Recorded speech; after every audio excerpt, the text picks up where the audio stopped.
हमारे बेंगलुरु की 18-20 साल के युवक युवतियों ने हमारे इस बेंगलुरु की पूरे विश्व में कंप्यूटर कैपिटल के रूप में पहचान बनाई।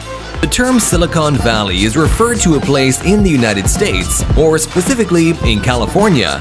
But there is another Silicon Valley located all the way to the east, and it is brewing thousands of startups every year and may one day rival that of the west. Yes, we're talking about India's Bangalore, a city widely regarded as the Silicon Valley of India. Naam Gulab. IT Hub Bangalore has emerged as the most dynamic city in JLL's annual City Momentum Index. It has beaten the likes of London, Silicon Valley and Shanghai on factors like economic development and the ability to sustain that change.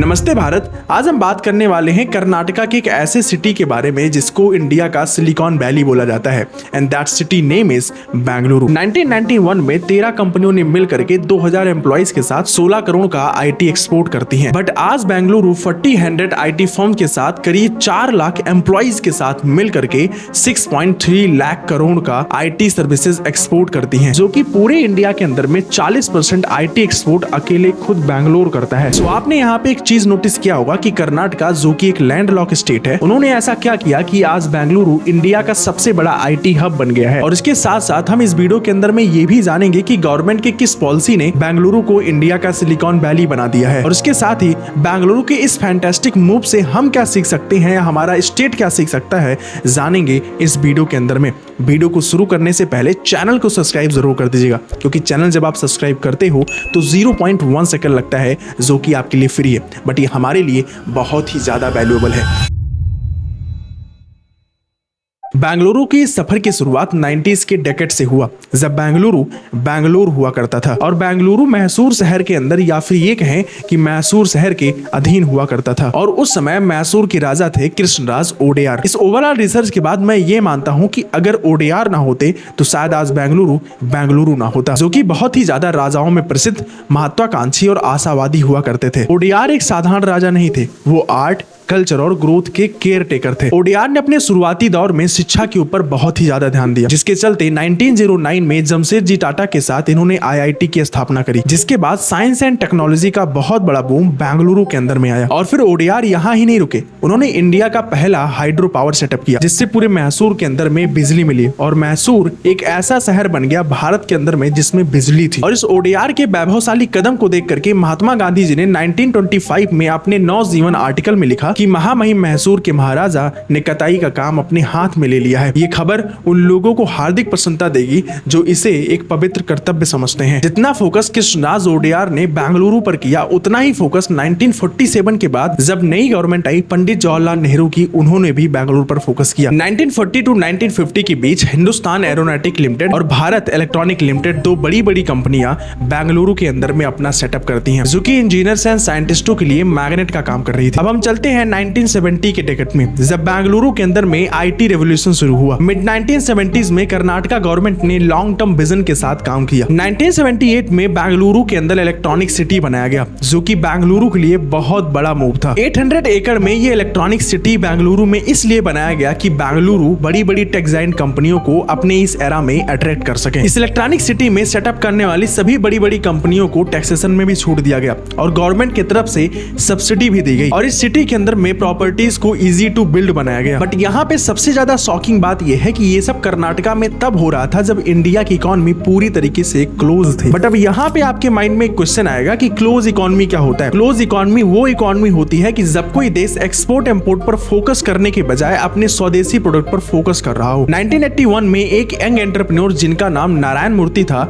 वो अपने 6 लोगों के साथ इन्फोसिस की स्थापना करते हैं, बेंगलुरु में नहीं, पुणे में। लेकिन 1983 में उनको पुणे छोड़कर वापस बेंगलुरु आना पड़ता है। वो इसलिए क्योंकि आईआईटी और आईएएस जैसे टॉप बड़े इंस्टीट्यूट से जो इफेक्टिव मैन पावर निकलती थी वो वहीं पर एक्सेसिबल थे। जब इन्फोसिस बेंगलुरु के अंदर में फैंटास्टिक वे में काम कर रहा था, तो उसी समय विप्रो की नजर इन्फोसिस पे पड़ती है और विप्रो ये नोटिस करता है कि बेंगलुरु के अंदर में इन्फोसिस तो काफी अच्छा कर रहा है, और जिसके बाद विप्रो ने अपना भी हेडक्वार्टर बेंगलुरु के अंदर में शिफ्ट कर लिया। फिर 1991 में बेंगलुरु के अंदर में एक बहुत बड़ा यूटर्न आया जिसके बाद बेंगलुरु की पूरी दिशा ही बदल गई। हुआ कुछ ऐसे कि जब PV Narasimha Rao prime minister बने तो उन्होंने लिबरलाइजेशन पॉलिसी इंट्रोड्यूस किया। इस पॉलिसी के बाद इंडिया की इकोनॉमी पूरी तरीके से ओपन कर दी गई, जिससे फॉरेन इन्वेस्टर इंडिया के अंदर में इन्वेस्ट कर पाए और इसका डायरेक्ट फायदा बेंगलुरु को मिला। 1997 में कर्नाटका के चीफ मिनिस्टर एस.एम. कृष्णा ने एक ऐसी पॉलिसी इंट्रोड्यूस करी जो कि आईटी कंपनियों के लिए रेड कारपेट बिछा रही थी। इस पॉलिसी के अकॉर्डिंग टैक्सेशन में छूट तो मिल ही रहा था, लेकिन उसके साथ साथ कॉमर्शियल प्रॉपर्टीज को भी सस्ता कर दिया और तो और 24/7 इलेक्ट्रिसिटी देना शुरू कर दिया। 1995 में टेक्सास इंस्ट्रूमेंट ने बेंगलुरु के अंदर रिसर्च एंड डेवलपमेंट सेंटर शुरू किया, जिसने IBM, माइक्रोसॉफ्ट एंड सिस्को जैसी बड़ी बड़ी टेक्सटाइल कंपनियों को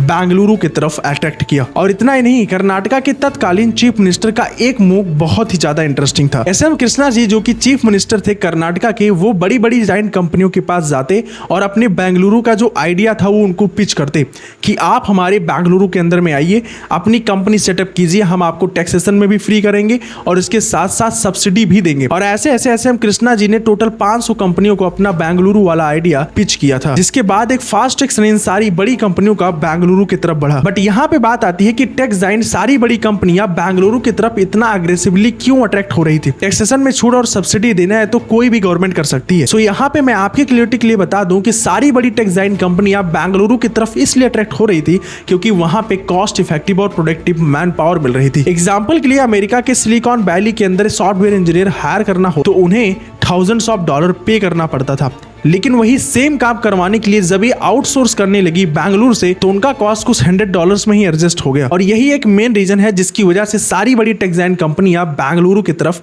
अट्रैक्ट हो रही थी। सो अब हम धीरे धीरे कंक्लूजन की तरफ बढ़ते हैं कि बेंगलुरु और कर्नाटका से पूरा इंडिया क्या सीख सकता है। तो यहाँ पे कर्नाटका से सीखने वाली सबसे अच्छी बात यह है कि make standard policy to attract wealthiest people. India के अंदर में जितने भी अदर स्टेट है उनको अपने पॉलिसीज को इतना स्टैंडर्ड बनाना चाहिए, इजी टू यूज बनाना चाहिए, इजी टू हैव बनाना चाहिए, जिससे कि सारे बड़े बड़े इन्वेस्टर्स और टेक जायंट कंपनियां उस स्टेट के अंदर में इन्वेस्ट कर सकें। एंड नेक्स्ट बेंगलुरु से सीखने वाली चीज ये है कि change the way of education. जैसा कि हम सबको पता है कि अपना इंडियन एजुकेशन सिस्टम बहुत ही ज्यादा थ्योरेटिकल बेस है, जिसमें कहीं भी स्टैंडर्डाइजेशन नहीं है। जैसा कि हम सबको पता है कि अपने इंडियन एजुकेशन के अंदर एक बहुत बड़ा लूपहोल है। हम सब कुछ जानते हुए भी अपने एजुकेशन सिस्टम को स्टैंडर्ड नहीं बना पा रहे। लेकिन इसी चीज का फायदा उठा करके, भविष्य को देख करके कर्नाटका ने एक बहुत बड़ा मूव अपने 90s में ही ले लिया था, IIT और IAS जैसे बड़े टॉप इंस्टीट्यूट की स्थापना करके, जिसके अंदर में एक ऐसी मैन पावर तैयार हुई थी जो आगे चल करके या तो साइंटिस्ट बनते या फिर डिजिटल रेवोल्यूशन में सपोर्ट करते, जिसका सीधा बेनिफिट बेंगलुरु को मिला और बेंगलुरु